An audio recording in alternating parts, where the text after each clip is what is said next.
नमस्कार, मैं हूं माही सिंह और आप देख रहे हैं द न्यूज़पेपर।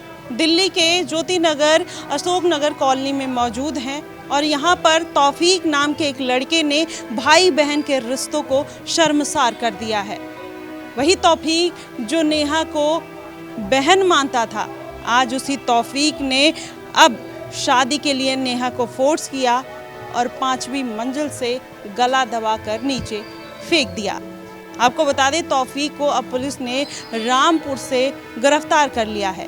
तौफीक यहीं मार्केट में पल्लेदारी का काम करता था, नेहा के घर आता जाता था और नेहा की मां ने अपनी तीनों बेटियों से तौफीक को राखी बंधवाया और उसको अपने घर की तरह रखा। लेकिन आज तौफीक ने नेहा को दर्दनाक मौत दे दी। आखिरकार ये कब तक चलेगा, इसी कहानी में आपको वो कड़ी दिखाएंगे कि आखिरकार ये घटना कैसे हुई और तौफीक नाम के इस जिहादी ने किस तरीके से नेहा को मौत के घाट उतार दिया। आपको पहले दिखाना चाहूँगी कि ये वही घर है जो 5वीं मंजिल का है और इसके बैक साइड पर तौफीक ने किस तरीके से नेहा का गला दबाया और फिर वहाँ पर पीछे फेंक दिया।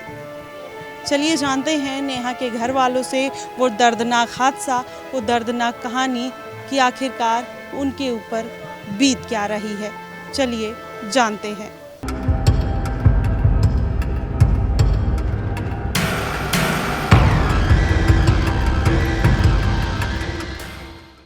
हमारी मौजूदगी नेहा की मां के साथ है। जानेंगे कि आखिरकार ये जो घटना हुई है किस तरीके से हुई है और इसमें जो तौफीक था उसने किस तरीके से इस घटना को अंजाम दिया है।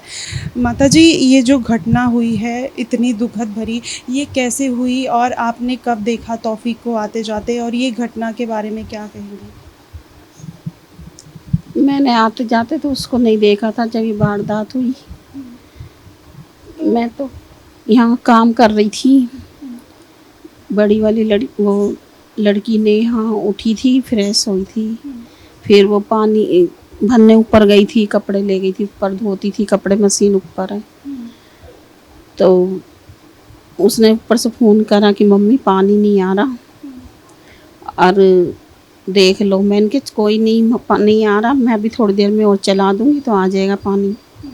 उसके बाद उसका फ़ोन नहीं आया था। इसके पापा कह रहे चल मैं देखता हूँ पानी आ रहा है नहीं आ रहा, चल मैं चला के देखता हूँ मोटर आ रहा है कि नहीं आ रहा, वो कपड़े धो लेगी इतने। तो गए ये ऊपर, तो आधे जीने चढ़े थे, तो ऐसे शोर सा लग रहा था इनको जैसे कोई नहीं कह रहा है कि गेड़ दिया, मार दिया, लड़की को मार दिया।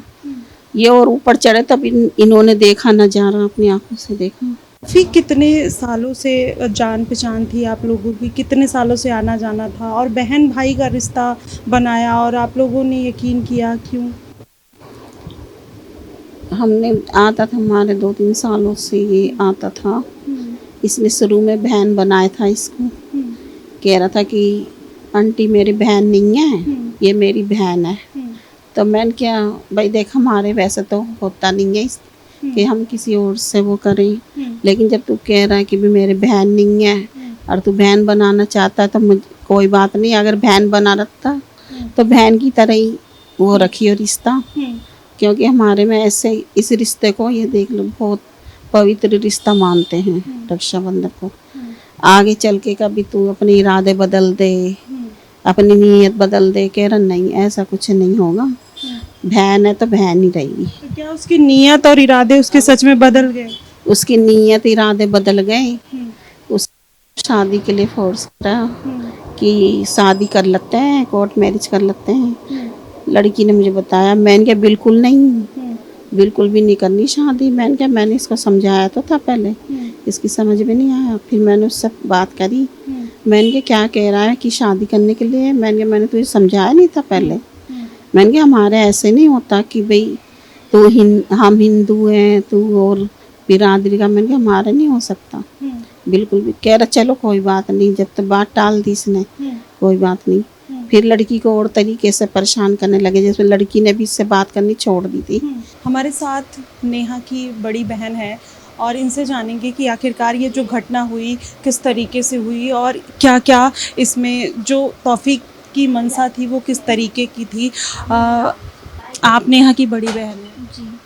नेहा आपसे कितने साल छोटी थी? मैं 28 की हूँ, वो 19 की थी। तो आपका काफ़ी अनोखा रिश्ता रहा होगा। और ये जो घटना हुई, तौफीक कितने साल से आप उसको जानते थे, कितने महीने से जानते थे, क्या स्थिति? वो मतलब हमारे यहाँ ना 3 साल से उसका आना जाना था। वो बाहर मार्केट में काम करता था। तो जैसे 1-2 बार भाई पानी वानी जैसे मांग लेता है इंसान, उनने भी मांगा हमसे, हमने भी दे दिया। अभी पानी है, देखो कोई मना नहीं करेगा पानी के लिए। उसको हमने पानी वानी दिया। फिर 1-2 बार उस भाई फिर थोड़ा थोड़ा आना जाना सा हुआ। भाई फैमिली की तरह थोड़ा लगा कि हाँ भाई आप अच्छे से बात कर रहे हो तो जाहिर सी बात है हम भी आपसे अच्छे से बात करेंगे। फिर उसका आना जाना चालू हो गया। उसने कहा कि मेरी कोई बहन नहीं है, तुम मेरी बहन बन जाओ। तो हमने भी कहा, मेरी बहन ने कहा ठीक है। तो मेरी मम्मी ने कहा ठीक है, वैसे तो भाई मैं राखी बंधवाऊँगी, भाई हो ना तो राखी बांधूँगी। तो हम तीनों बहनों ने उसके राखी बांधी थी। बहन भाई 3 बहन है, भाई नहीं है? भाई है, ट्विंस है, पर बहुत छोटे हैं वो, मतलब कोई बड़ा भाई नहीं है, मैं ही बड़ी हूँ। तो उसके हमने राखी वाखी बांधी, बिल्कुल फैमिली की तरह नॉर्मली हम रहते थे। मतलब कभी ये नहीं लगा कि वो अदर कास्ट है, कभी मतलब उसके बिहेवियर में ऐसे नहीं लगा। ये नहीं कह रही मैं कि वो भाई अपनी नमाज या जो भी है वो नहीं करता था, करता होगा अपने कमरे पे, मुझे तो इतना नहीं पता। लेकिन हमारे साथ ना बिल्कुल ऐसे ही रहता था कि बिल्कुल फैमिली मेम्बर। मतलब कभी ऐसा एहसास नहीं हुआ, मतलब कभी भनक सी नहीं लगी कि वो कुछ आगे चल के कुछ ऐसा कर देगा। फिर भाई मेरी बहन कंपनी में काम करने लग गई। भाई लड़के भी काम करते, लड़कियां भी, सबसे बातचीत करनी पड़ती है। तो वो उस टाइम से उसको ये कहने लगे तू क्यों बात करती लड़कों से, तेरा क्या मतलब बनता है, ऑफिस में जा रही तू, घर में नहीं बैठा जाता ऐसे, घर में बैठ। भाई बच्चा पढ़ा है लिखा है, कमाएगा, वो जाएगा, फैमिली को सपोर्ट करेगा। तो वो ऑफिस जाती थी रोज़, ठीक है। उसका मतलब उस पर फिर दबाव डालने लग गया शादी के लिए। मेरी बहन ने साफ मना कर दिया कि भाई शादी वादी नहीं करनी। ये शादी के लिए दबाव कब बनाया और ओवर पोजेसिवनेस कब से आने स्टार्ट हो गई? शादी का तो उसने मतलब मेरे भाई मम्मी से वो ज़्यादा क्लोज थी। मम्मी को पता था उसने कि वो मुझे ना ऐसे ऐसे परेशान कर रहा है कि तू ऑफिस में जा रही है, ऑफिस में क्यों बात कर रही है सबसे। तो उसने इससे परेशान होकर नंबर अपना चेंज कर दिया कि भाई नंबर मैं चेंज कर दूँगी तो वो नहीं करेगा परेशान। लेकिन उसके बावजूद भी उसने ऑफिस में फ़ोन करने चालू कर दिए। ऑफिस की मैडम ने कहा कि भाई ऐसा है, जब उन्हें मना कर रही है शादी के लिए, तुम उसको क्यों परेशान कर रहे हो। भाई अगर ज़्यादा दिक्कत है तो उसके पेरेंट्स से बात करो ना, उसके घर वालों से बात करो, यहाँ कॉल करने की ज़रूरत नहीं है, यहाँ मत करना बिल्कुल भी। तो फिर मतलब नेहा ने घर आके बताया कि मम्मी वो ऐसे ऐसे ना धमकी दे रहा है, ऑफिस के फ़ोन पे भी दे रहा है धमकी। तो मम्मी ने उसको फ़ोन करा कि भाई ये क्या चक्कर है। तो भाई है ना, अब क्या है ये, निकाह विकाह क्या है ये, हमारे में नहीं होता ऐसा कुछ भी, भाई है भाई की तरह रहे। तो उसने कहा ठीक है, ये बात कह के उन्हें फ़ोन काट दिया। मतलब हमें नहीं पता कि वो उसके दिमाग में क्या चल रहा क्या नहीं चल रहा, कि मतलब ऐसा वो हैवान बन जाएगा। मतलब इतना अच्छे से रहता था मिल के सबसे, और एकदम ऐसे आएगा चोरी छुपे, दबे पाँव, बुर्खा पहन के ऊपर जाएगा और उसको मार देगा।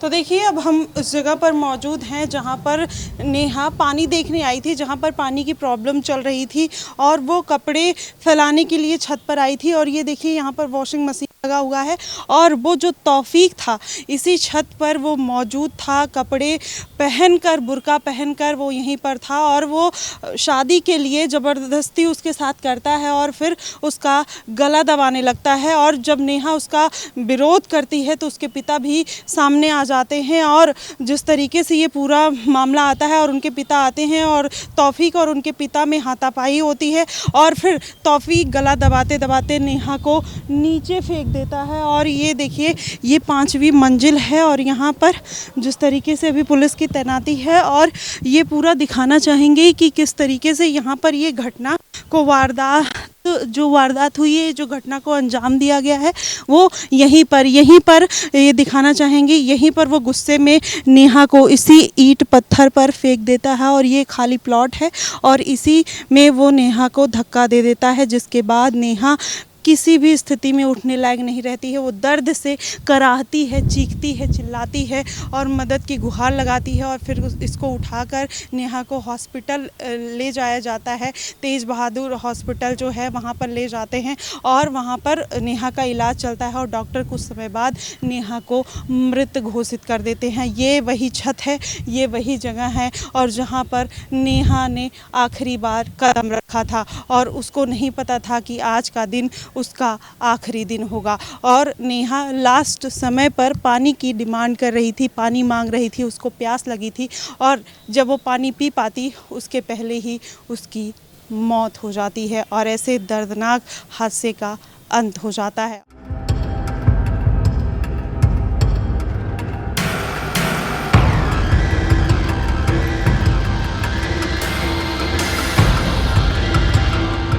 देखिए, हमने घर वालों से बात की। अब देखिए यहाँ पर किस तरीके से पुलिस की तैनाती है, किस तरीके से सुरक्षा बल को यहाँ पर रखा गया है, जिससे यहाँ पर फिर किसी भी प्रकार का दंगा फसाद या फिर ये कोई सांप्रदायिक हिंसा ना हो। यहाँ पर कुछ लोग भी मौजूद हैं, इनसे जान लेते हैं कि आखिरकार तौफीक के जो चाल चलन था, उसके जो रिश्ते थे वो किस तरीके से थे, उसके बाद व्यवहार किस तरीके का था। यहाँ पर कुछ लोग मौजूद हैं, इनसे जानते हैं। सर, यहीं रहते हैं? हाँ जी। अच्छा, ये आपका घर है? हाँ जी। सर, तौफीक, जब ये घटना हुई आपने तौफीक को कभी आते जाते देखा? तौफीक वो तो आता जाता था यहाँ। हाँ। 4-5 साल से कंटिन्यूस आता जाता था। मेन रोड पे वो पल्लेदारी का काम करता था, जैसे गाड़ियाँ खाली करानी, लोड करानी। तो देखिए, यहाँ के लोगों का यही मानना है, ये पूरी जो घटना हुई है यहाँ पर जो पूरी जनता है वो कहीं ना कहीं स्तब्ध है और वो क्या कहे, क्योंकि ये घटना जो हुई है और जिस तरीके से बार बार जगह जगह इस तरीके की घटनाएं होती आ रही हैं और लगातार इस एरिए में कुछ किलोमीटर में ही मुस्लिम जिस तरीके से हिंदू लड़कियों के साथ इस तरीके की घटनाएं कर रहे हैं, कहीं ना कहीं वो बेहद चिंताजनक है और इस पर विचार किया जाना चाहिए और सरकार को इसके ऊपर सख्त कदम उठाना चाहिए। देखिए, ये नेहा के घर का पिछला हिस्सा है जहां पर ये नेहा का घर दिख रहा है। ये ऊपर नेहा कपड़े फैलाने और पानी देखने के लिए गई थी और यहीं पर तौफीक उसके साथ ज़बरदस्ती करता है, उसका गला दबाता है और यहीं से नीचे ये फेंक देता है। ये खाली प्लॉट पड़ा हुआ है, अभी यहाँ पर लॉक लगा हुआ है, यहाँ पर ईंट पत्थर नीचे है और उसी पे नेहा को फेंकता है और नेहा गिर जाती है और उसके बाद उसकी जो कंडीशन थी वो बेहद क्रिटिकल थी और जब उसको हॉस्पिटल ले जाया गया तो डॉक्टर ने उसको मृत घोषित कर दिया। यहाँ पर कुछ लोग हैं, इनसे भी जान लेते हैं कि आखिरकार ये किस तरीके की घटना हुई थी। सर हमारे साथ मौजूद हैं। सर, जिस तरीके से ये घटना हुई है इस पर क्या कुछ, आप यहाँ पर मौजूद थे जब ये घटना हुई, क्या था, कुछ स्थिति बताएंगे? नहीं, हमें तो जानकारी मिली थी जिस प्रकार से यहाँ नेहा नाम की बच्ची थी जो 19 साल की जिसकी उम्र थी और यहाँ रहा करती थी। यहीं पड़ोस में जो जिहादी था जिसका नाम तौफीक बताया गया था, वो यहीं पे एक परचून की दुकान पे काम करता था और इनके घर में लगभग 4-5 साल से उसका आना जाना भी था। और बच्चियों ने, उसके सबसे बड़ी चीज़ है कि ये 3 बहनों हैं, तीनों बहनों ने उसके हाथों पे कलाई पे जो राखी बांधी थी और एक तरीके से भाई मानते थे। मगर जो इनकी सोच है, जो ये कहीं मदरसे से पढ़ के आते हैं ना, वो सोच इनकी साफ़ है कि ये हिंदुओं को कहीं से कहीं तक कहीं ना बहन बनाना नहीं चाहते, क्योंकि जिन लोगों ने कभी अपनी बहन को बहन नहीं समझा वो लोग दूसरे की बहन को क्या ही बहन मानेंगे। जो तौफीक था उसका लगातार परिवार से सिर्फ एक ही दबाव था कि मुझे नेहा से शादी करनी है और नेहा से शादी करके अपना घर बसाना है। और ये चीज़ ना तो नेहा के घर वालों को कहीं से कहीं तक अच्छी लगी और ना ही ये चीज़ नेहा को कभी अच्छी लगी। परिवार ने कई बार ऐसे मना कर दी थी कि बिल्कुल घर हमारे आना छोड़ दो, लेकिन जब भी लगातार कभी ना कभी रास्ते में नेहा को फॉलो करता रहता था। इसी दरमियान हुआ ये कि अभी 3 दिन पहले ये व्यक्ति इस घर में बुर्का पहन के घुसता है और साथ में अपने चाकू लेके आता है और ये सामने ये बिल्डिंग है, यहाँ रस्सी बंधी हुई है ऊपर छत पे। इसी छत पे वो बच्ची कपड़े सुखाने के लिए गई हुई थी, तो उसे सबसे पहले उसे चुन्नी से उसका गला घोटने की कोशिश करी। जब वो उसमें विफल हो गया पूरी तरीके से तो उस बच्ची को गोदी में उठा के सीधे नीचे गिरा दिया। इसकी पूरी हाइट अगर देखी जाए तो लगभग 60 फुट की हाइट है इसकी। 5वीं मंजिल से उस बच्ची को बेहद ही दर्दनाक तरीके से नीचे फेंका गया। वो लड़की से जब मैं हॉस्पिटल में मिला, जब भी वो अपनी मम्मी से सिर्फ एक ही बात कह रही थी कि मम्मी मेरे पैरों पर खड़े हो जाओ आप, मेरा बहुत दर्द हो रहा है। तो वहाँ से भयावह मंजर समझ में आता है कि वो बच्ची कितने दर्द में रही होगी। और आज इतना बड़ा कांड दिल्ली के अंदर हो जाता है, लेकिन दिल्ली की मुख्यमंत्री रेखा गुप्ता से लेकर कोई भी मिनिस्टर, सिर्फ यहाँ के विधायक यहाँ पर पहुँचे हैं। बाकी यहाँ का कोई भी ऐसा बड़ा जनप्रतिनिधि अभी तक नहीं पहुँचा है, ना भी किसी प्रकार से जानने की कोशिश करी है कि आखिर की अशोकनगर में इतनी बड़ी वारदात होगी, उसका पीछे जो जिम्मेदार है वो आखिर कौन जिम्मेदार है। और ये सबसे ज़्यादा हमें देखने को ये मिला है कि कल हमने यहाँ पर जब लोगों से बातचीत करी तो सबसे बड़े दोषी तो यहाँ के व्यापारी दिखाई देते हैं, जिन व्यापारियों ने यहाँ पे दुकान पर ज़्यादातर नौकर सिर्फ मुसलमान रख रखे हैं। और अगर ये मुसलमान रखेंगे तो कल को वही इनके शटर भी तोड़ेंगे, कल को इनकी बहन बेटियों को वही उठाएंगे और यही इनके परिवार वालों को भी जान से ख़त्म कर देंगे, क्योंकि इनकी मानसिकता सेट है। इन्हें जिहाद और सिर्फ जिहाद, इस देश के अंदर सिर्फ और सिर्फ जिहाद फैलाना, उससे ज़्यादा कुछ भी नहीं करना है इन्हें। ये जो लव जिहाद का एक एंगल चल रहा है, इस पर क्या कुछ कहेंगे? जो हिंदू लड़कियां हैं किस तरीके से बहकावे में आ जाती हैं, या इतनी आसानी से बहन भाई का रिश्ता बना लेना क्या सही है क्या गलत है? देखिए, हमारी नज़र में तो साफ गलत है। ना तो किसी मुसलमान से प्यार होना चाहिए और ना ही किसी मुसलमान से कहीं तक भाईचारा होना चाहिए। अगर ऐसा भाईचारा निकल के आ रहा है तो देखो, भाईचारे का नतीजा क्या होता है? मौत। प्यार का नतीजा क्या होता है? मौत। सिर्फ और सिर्फ मुसलमान को कहीं से कहीं तक आप जोड़ लो, किसी भी एंगल से जोड़ लो, वो लास्ट में अगर तुम हिंदू हो तो सिर्फ मौत के अलावा आप लोगों को कुछ देने वाला नहीं है। और ये बार बार मैं कहता हूँ, सिर्फ एक बार नहीं। और सबसे पहले तो इस देश के अंदर जो बार बार कहा जाता है ना कि ऐसे जब देश में कांड हो जाते हैं, उसके बाद कहा जाता है कि इस देश में कि उसे कहीं ना कहीं एनकाउंटर कर दो, उसके पैर में गोली मार दो, उसके माथे में गोली मार दो।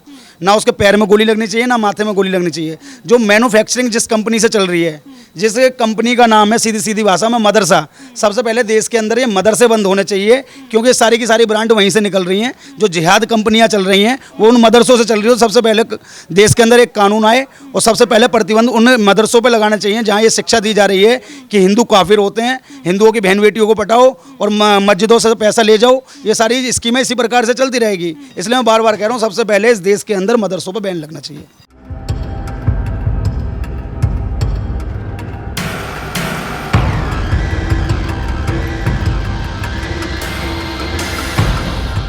देखिए, अशोकनगर की मार्केट है जहां पर तौफीक पल्लेदारी का काम करता था, इसी मार्केट में काम करता था। और जानेंगे कि यहाँ के लोगों का क्या मानना है, तौफीक का जो चाल चलन था आखिरकार वो कैसा था, क्योंकि अभी पुलिस ने तौफीक को गिरफ्तार कर लिया है। लेकिन जानेंगे कि इसके पहले उसकी एक्टिविटी कैसी थी और वो किस तरीके से उसका बिहेवियर था। कुछ लोग हैं यहाँ मार्केट में, इनसे जान लेंगे कि आखिरकार क्या स्थिति बनती हुई नजर आई थी। सर, तौफीक को आप लोग जानते थे? हाँ, काफ़ी टाइम है, उसे लगभग 10 साल से के आसपास से यही मार्केट में काम करता है और उसका लेबर और पल्लेदारी का काम है।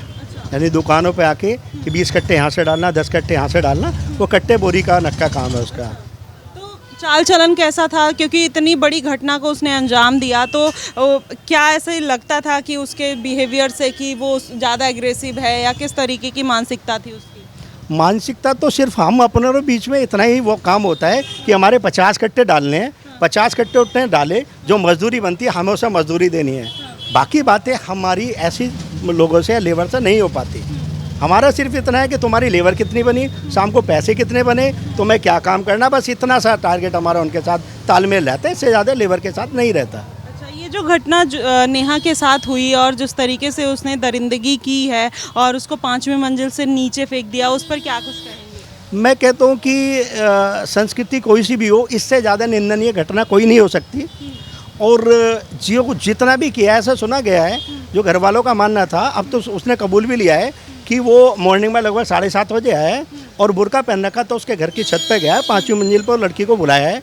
इनमें थोड़ी सी बातें हुई है और विवाद हुआ है, तो लड़की को बैक साइड में 5वीं मंजिल से नीचे फेंक दिया गया है। लड़की उस समय बहुत ज़्यादा तड़प रही थी, चोट भी लगभग उसकी हड्डी भी कई जगह से टूटी थी, सर में भी चोट थी, तो उसे आनंद फानंद में जीटीबी हॉस्पिटल ले जाया गया है, जहाँ जानने के बाद ही तुरंत उसकी स्थिति दयनीय थी। ऐसा पहले से ही लग रहा था शायद ये लड़की नहीं बच पाएगी, और उसने अपना कोई भी बयान शायद नहीं दिया है, मेरे को जितना मालूम है। और नेक्स्ट डे भी स्थिति ये रही है और ऐसा मालूम पड़ा है कि शाम के समय कि लड़की की डेथ हो गई। और भी लोग हैं, जान लेते हैं। सर, ये जो घटना हुई है इस पर क्या कुछ कहना चाहेंगे, क्योंकि तौफीक इसी मार्केट में काम कर रहा था, और कितने लोग थे उसके साथ, क्योंकि वो मुरादाबाद से आता था, तो काफ़ी लोग हैं जो मुस्लिम समुदाय के लोग यहाँ पर काम करते हैं। देखो, घटना तो निंदनीय है। हाँ। और बाकी हम लोगों ने अपनी जो भी लेबर है वो यहाँ से हमने मुसलमानी लेबर जो भी हमारे यहाँ काम करती थी सबको हटा दिया गया। 28 तारीख तक रेस्ट कर दिया, बिल्कुल हटा दिया है हमने अभी फिलहाल के लिए। यहाँ पर अब कोई मुस्लिम लेबर काम नहीं करेगा फिलहाल 28 तारीख तक के लिए 28 तारीख को पुनः एक मीटिंग करेंगे, उसके बारे में एक जो फैसला होगा, जो मार्केट के सभी व्यापारी चाहेंगे वो फैसला भी ऐतिहासिक होगा, वो निर्णय लेंगे। बिल्कुल, देखिए यहाँ के व्यापारियों का ये मानना है तौफीक यहीं पर काम करता था और जिस तरीके से उसकी मानसिकता थी, यहाँ के लोगों ने 5 दिन तक अभी तो मुस्लिम समुदाय का कहीं ना कहीं जो लेबर्स थे, जो उनके साथ 10 लोग रूम में रहते थे या कई लेबर्स जो थे यहाँ पर काम कर रहे थे, पल्लेदारी का काम करते थे, उनको बहिष्कार कर दिया गया है। अब देखिए मार्केट एसोसिएशन किस तरीके से आगे निर्णय लेता हुआ नजर आएगा, ये आने वाले दिनों में पता ही चल जाएगा। फिलहाल हमारी नजरें बनी हुई हैं, जो भी अपडेट आएगा हम आप तक पहुंचाते रहेंगे। धन्यवाद।